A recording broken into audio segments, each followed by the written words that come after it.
Yeah, I'm a pretty open book when it comes to Crohn's disease, which I got officially diagnosed with in 2016. I had been suffering from it before that. I remember I was having stomach pain, maybe my freshman and sophomore years of undergrad. I went to our on-campus doctor because, I was poor. I needed that free healthcare. And she was just kind of like, I think it's a stress ulcer. You're just very stressed. And so I kind of took her word for it. I was like, I'm stressed. That's all it is. Not a big deal. I'll change my diet a little bit. And it just kind of continued very slowly getting worse. I didn't think much of it until it was actually like maybe the day after Christmas in 2015. And I had the worst stomach pain I've ever felt in my entire life. It was so bad. I ended up going to the hospital. It was a very crazy hospital visit. It was my first one. I was, very young, and they were like, "Oh my gosh, your appendix has ruptured. We have to do surgery right away." And then someone else came in. They're like, "No, that's not what's wrong with her. It's something else." So nobody knew. They're just like, "You need to see a GI." And so then started all of the visits with the GI. I've had to get colonoscopies done. I've had to get endoscopies done. They're not fun, but I ended up getting my diagnosis. And, even though I had a diagnosis, we tried different treatments. I was on some injections that I had to do, Humira, and it never made me feel much better. I just kind of kept getting worse and worse to where I had to quit my job. I had to quit school with only 3 classes left to graduate, which was very upsetting. Because I couldn't work anymore, I couldn't afford my bills. So I had to move in with family members so that they could kind of help provide for me. It was just a mess. It was awful. I was quite miserable. And finally, I think it was in August, I just was in so much pain one time. They're yet again rushing me to my 10th hospital visit. And I finally decided to advocate for myself. I was like, listen, I'm not going home until you do something more permanent because I'm tired of this. And so they're like, okay, we're going to do surgery and just take out the inflamed part of your intestines. So they took out 3 feet of my intestines that were inflamed and essentially stitched back the healthy parts. And ever since then, I've pretty much been in remission. I have flare-ups due to stress and certain foods, but it's not as bad as it used to be. So yeah, I'm managing very well right now. Whenever I'm starting to have a flare up, as they would call it, I just kind of take it a day at a time. I do, some light pain medication, maybe some Tylenol here and there. I utilize a heating pack quite a lot. It's like my favorite thing. It's constantly plugged in. I love my heating pack. And then just really using those coping mechanisms to help calm my stress down, and then just take it easy. Day after day, who cares that I'm in bed watching TV? My body is relaxing. I'm de-stressing, and that's what I need. And I think that's something that everybody should kind of keep in mind if they're having these symptoms. And there's a lot of different symptoms that go into Crohn's. So it really is hard to diagnose. Everything looks different. What I had was different than someone else. I also had a lot of vomiting that came with it. So I couldn't keep food down at all. But so you have to learn just different tricks that work for you, like the best nausea remedies and maybe different teas that you can adjust that kind of help with things like that. But as far as the condition itself, like I said, it's really hard to diagnose. But if you're feeling those symptoms and you think could be something serious, you've got to advocate for yourself. I think that's huge, especially with managing your health. Advocation, know your body, if something feels off, and of course they could run 1,000 tests and say that there's nothing wrong with you, but you've got to maybe find a different doctor. You've got to find someone that really listens to you and be specific on what symptoms you're telling them. Especially if it's a really sudden onset of these symptoms, there's no real rhyme or reason for it. You weren't doing something unusual, you didn't have trauma basically. And so, yeah, your body best. That's a really good point. And you should trust yourself. Yes, I absolutely agree with that.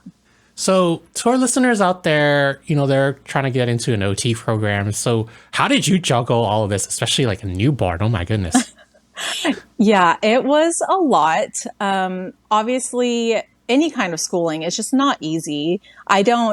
It's not my goal to just be in school forever, although at this point, that's kind of what it seems like. But I do know what I want, and I'm very passionate about what I want. And I think that's a big part is discover your why and kind of have that stick with you and keep reminding yourself of why you're doing this.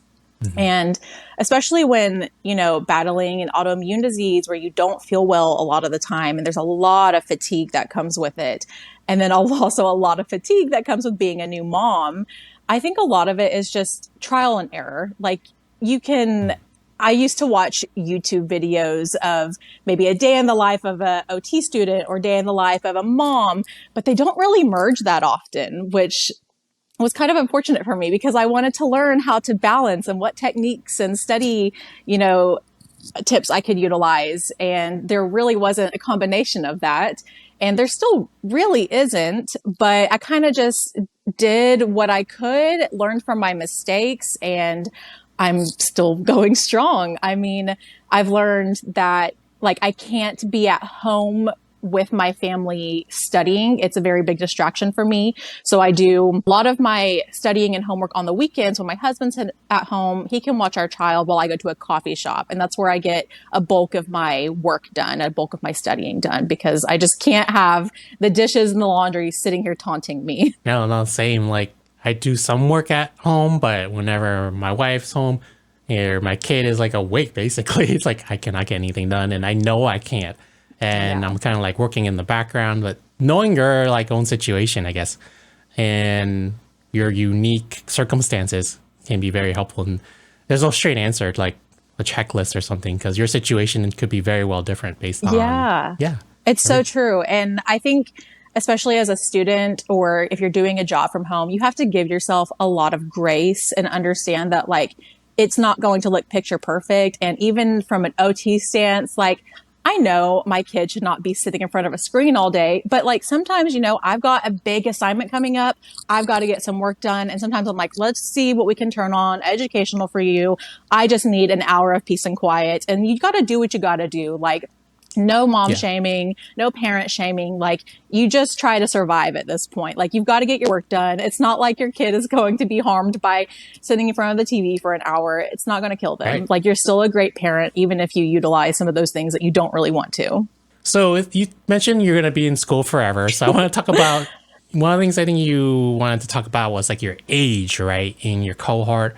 So for our listeners out there, is it ever too late to go back to school? And is it should something like your age or your prior current situation keep you from going to school and maybe living your dreams and achieving those dreams of becoming an occupational therapist? No, I think whatever you want to do, no matter what point you are in your life, you should just go for it because you only have one life. Why would you want to spend it not doing what you want to do? Life is so short. And it was intimidating to be going back to school. And I'm not even that old. I'm 29, but I am the oldest in my cohort and I'm the only one right now that has a child. And so things for me do look a lot different than for them. And I kind of thought going into it, I'm wow, I'm just going to be this old grandma that's not going to have anything in common with anybody. And it's just not true. I love my cohort. I love everybody in my cohort. I've made some incredible friends. And one of my best friends in the cohort is the youngest one in the class. She just turned 23. So we've got an age gap, but she's very mature and we get along great. So it doesn't matter the age gap really. We still have find common ground on things. And I actually think it's been very beneficial for me to go back to school later because I think having had all these trials and tribulations in my life, I just maybe appreciate it a lot more.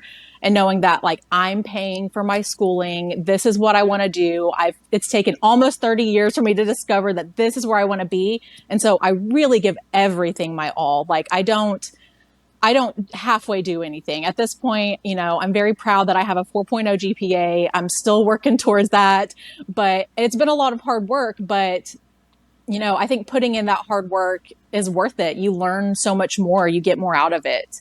So I just think me being older gives me that perspective of having lived, a longer life and had different experiences.